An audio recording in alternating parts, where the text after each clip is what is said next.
Tarô é um baralho de 78 cartas dividido em duas categorias: arcanos maiores, com 22 cartas, e os arcanos menores, com 56. Os arcanos menores são divididos em 4 naipes. Cada naipe tem 10 cartas que vão de As a 10, seguidos por mais 4 cartas da corte: pajem ou valete, cavaleiro, rainha e rei. Não existe um consenso sobre a origem do tarô, mas diversos autores indicam que os primeiros baralhos foram registrados na Europa no final do século XIV e início do século XV, na Itália e França. Há ainda autores que atribuem as origens ao povo cigano e a eles a tarefa de ter levado esse conhecimento à Europa. A origem do tarô já foi atribuída aos egípcios, porém, com a descoberta da Pedra de Roseta e a tradução da grande maioria dos hieróglifos, essas teorias não se sustentaram. Ainda que o tarô e as 22 letras hebraicas já tivessem sido relacionados, foi Alphonse Louis Constant, mais conhecido como Eliphas Levi, que produziu um estudo ligando os 22 arcanos maiores com as letras hebraicas. Para ele, o tarô representava os 22 caminhos que levam à árvore da vida da Cabala, que é composta por 10 esferas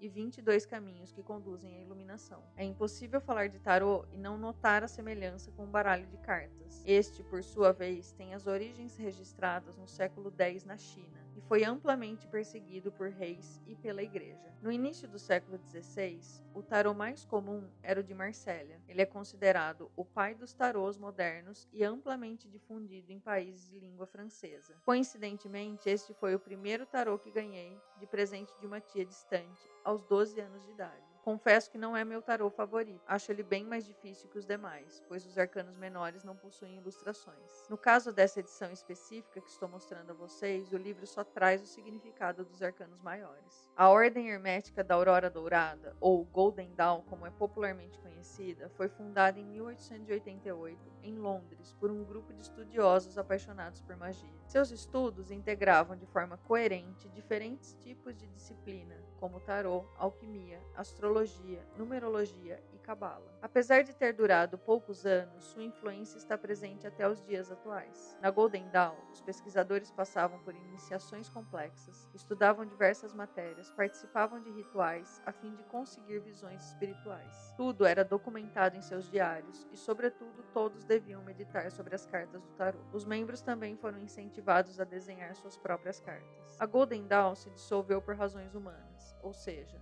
brigas internas. Há relatos que a última grande confusão envolveu Aleister Crowley e o roubo de documentos da ordem. O fato é que a partir da dissolução da ordem surgiram diversas ordens herméticas pelo mundo, que ainda existem nos dias de hoje. Arthur Edgar Waite era um estudioso membro da Golden Dawn e estava decidido a corrigir diversos mal-entendidos acerca do tarô. Em 1910, ele escreveu a obra chamada A Chave Pictórica do Tarô, onde desfaz muitos mitos como a tão difundida origem egípcia do baralho. Ele diz: o tarô é uma representação simbólica de ideias universais em que se baseiam a mente e o comportamento humano e, neste sentido, contém uma doutrina secreta na qual é possível aceder, pois, de fato, já está na consciência de todos nós, ainda que o homem comum passe pela vida sem reconhecê-la. Essa doutrina sempre existiu, quer dizer, sempre houve uma minoria capaz de aceder a ela e tem sido registrada e transmitida através de obras e tradições secretas como alquimia e cabala. Foi White que adicionou na interpretação do tarô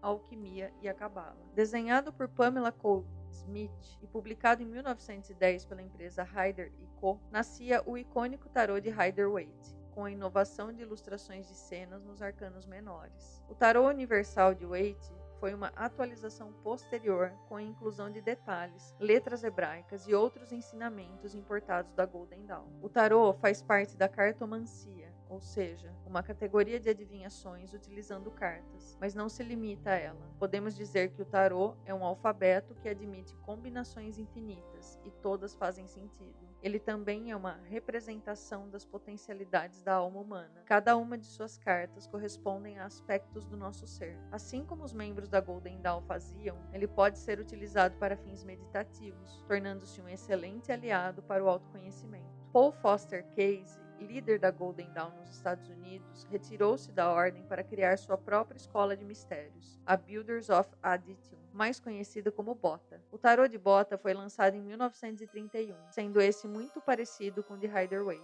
porém com a peculiaridade de seus desenhos serem em branco, para que o usuário pudesse colorir, assim como se faziam na Golden Dawn. O tarô de bota traz, além das clássicas associações cabalísticas, dimensões psicológicas em que incorpora teorias de Freud e Jung. Para Casey, a função mais importante do tarô é evocar as potencialidades da alma, e para isso, a meditação sobre os arcanos maiores é fundamental. Ele recomenda que olhe para uma carta por 5 minutos em local silencioso e sem interrupções, e anote em um caderno suas impressões todos os dias. Nosso sistema educativo atual é completamente cartesiano e moldou nossa mente para acreditar que o conhecimento vem da mente consciente. Porém, diversas correntes filosóficas de milhares de anos acreditam que nosso inconsciente possui todos os conhecimentos, que inclusive poderia prever tudo, pois o tempo e o espaço não têm rígidos poderes sobre ele, como tem na mente consciente e no nosso corpo. Para Carl Gustav Jung, a mente subconsciente está ligada ao inconsciente coletivo, um vasto repositório de conhecimentos onde se acumulam experiências da humanidade. Outra corrente filosófica próxima ao inconsciente coletivo pode ser chamada de registros acásticos ou memória cósmica.